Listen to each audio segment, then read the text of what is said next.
നമ്മുടെ ഷിജുമോൻ കറി വെച്ചിരിക്കണം.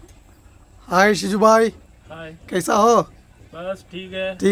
ठीक है. खाना वाना क्या बना रहे? करी बना रहे, अंडा करी. अंडा सब्जी बना रहे. हाँ, अंडा सब्जी बना रहे. हाँ जी. तो भाई ये स्टाइल है बॉम्बे स्टाइल आണോ? ये अपना साउथ की स्टाइल ही है. പിന്നെ ഇത് എന്തൊക്കെയിലിട്ടത്? ഇതില് ഇപ്പൊ തക്കാളി ഉണ്ട്, ഉള്ളി ഉണ്ട്, വെളുത്തുള്ളി ഉണ്ട്, പിന്നെ 2 ഉരുളൻകിഴങ്ങ് ഇട്ടുണ്ട് കറി ഒന്ന് സെറ്റ് ആവാൻ. വേറെ പിന്നെ മുട്ട പുഴുങ്ങിയിടണോ പുഴുങ്ങിയിടാം, അല്ലെങ്കിൽ അങ്ങനെ ഇടാം, എങ്ങനെ വേണേലും ചെയ്യാം. ഇതിപ്പോ നമുക്ക് സമയത്തിന്റെ പരിമിതി മൂലം നമ്മൾ വെറുതെ അരി പൊട്ടിച്ചൊഴിച്ച് ഒന്ന് തിക്കാക്കി ഒന്നും കൂടെ നല്ല കറി ഒന്ന് തിക്കാക്കി എടുക്കും. നല്ല സെറ്റായിരിക്കും. എഗ്ഗ് മസാലയാണ് ഉപയോഗിക്കുന്നത് ഇതിൽ കൂടുതൽ. പിന്നെ നമ്മുടെ സാധാരണ മസാലകളൊക്കെ തന്നെ, ഇച്ചിരി മല്ലിപ്പൊടിയും ഇട്ട് കൊടുക്കും രസത്തിനായിട്ട്. ഇതിലിപ്പോൾ എല്ലാ സാധനങ്ങളും ഇട്ടു. ഇതിലിപ്പോൾ എല്ലാം ആയി, കറി റെഡിയായി.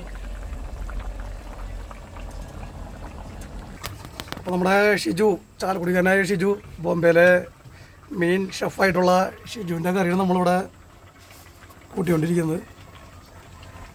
എന്തായാലും ഒരു മുട്ടക്കറി വെറൈറ്റി രീതിയിൽ ബൊംബൈ കറി എന്നൊക്കെയാണ് ആൾ പറയണേ. സൗത്ത് ഇന്ത്യൻ കറിയാണ് നമ്മൾ കൂട്ടാൻ പോണത്. ഓക്കെ,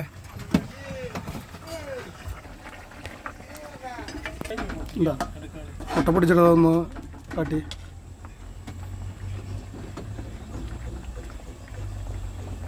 അപ്പോൾ നമ്മൾ വെറൈറ്റി രീതിയിലുള്ള കളികളാണ്.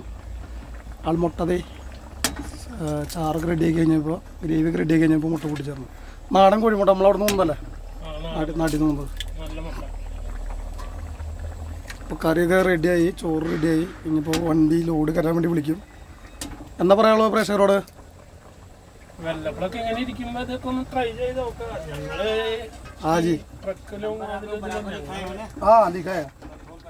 Okay, phone കറോ. ഓക്കെ, അവന്റെ നമ്പറോട് നമ്മളെ കറി നമുക്ക് വേഗം ലോഡിനെ ഒന്നും കറക്റ്റ് വിളിച്ചു. കറിയൊക്കെ റെഡിയാക്കുന്ന ഷിജേട്ടന് വളരെയധികം നന്ദി. അപ്പോൾ എല്ലാവർക്കും ടാറ്റ ബൈ ബൈ കൊടുക്ക്. Bye bye. അപ്പോൾ ജസ്റ്റ് ഒന്ന് നമ്മളൊരു ചെറിയ വീഡിയോ കാട്ടിയെന്നുള്ളൂ. എൻ്റെ ഫുൾ വീഡിയോ എടുക്കണം എന്നുള്ള മൈൻഡിലെടുത്തതല്ല. കാരണം ഞങ്ങൾ പകുതി വെച്ച് കഴിഞ്ഞപ്പോഴാണ് വീഡിയോ എടുക്കുന്ന കേസ് ആലോചിച്ചത്. തിക്കും തിരക്കിലുണ്ടാക്കിയ ഒരു കറിയാണെങ്കിലും ആൾ നല്ല അടിപൊളിയായിട്ട് മുട്ടയൊക്കെ പൊടിച്ചിട്ട് തിക്നെസ്സായിട്ട് നല്ല അടിപൊളി കറി ഉണ്ടാക്കിയിട്ടുണ്ട്. എന്തായാലും നല്ല സ്മെല്ലൊക്കെ വരുന്നുണ്ട് കേട്ടോ. അപ്പോൾ വണ്ടി വിളിച്ചു ലോഡ് കയറാൻ പോണ്. ഞങ്ങളുള്ളത് വാപ്പി, ഗുജറാത്ത് വാപ്പിയിലാണ് ഉള്ളത്. അവിടെ നമ്മൾ ലോഡ് കയറാനായിട്ട് വണ്ടി ഉള്ളിലേക്ക് വിളിച്ചു. അപ്പോൾ അതിൻ്റെ ഉള്ളിൽ കറി വയ്ക്കാൻ പറ്റില്ല. അപ്പോൾ ഇതൊക്കെയാണ് നമ്മുടെ ലോറി ലൈഫിലെ ഓരോ സാഹചര്യങ്ങൾ. നമ്മൾ പെട്ടെന്ന് വണ്ടി ലോഡ് കയറ്റാത്തിൽ വൈകിപ്പോൾ വേഗം ചോറും കറി വെച്ചാണ്. മറ്റൊരു വീഡിയോയിൽ കാണുമ്പോഴേക്കും എല്ലാവർക്കും ടാറ്റ ബൈ ബൈ.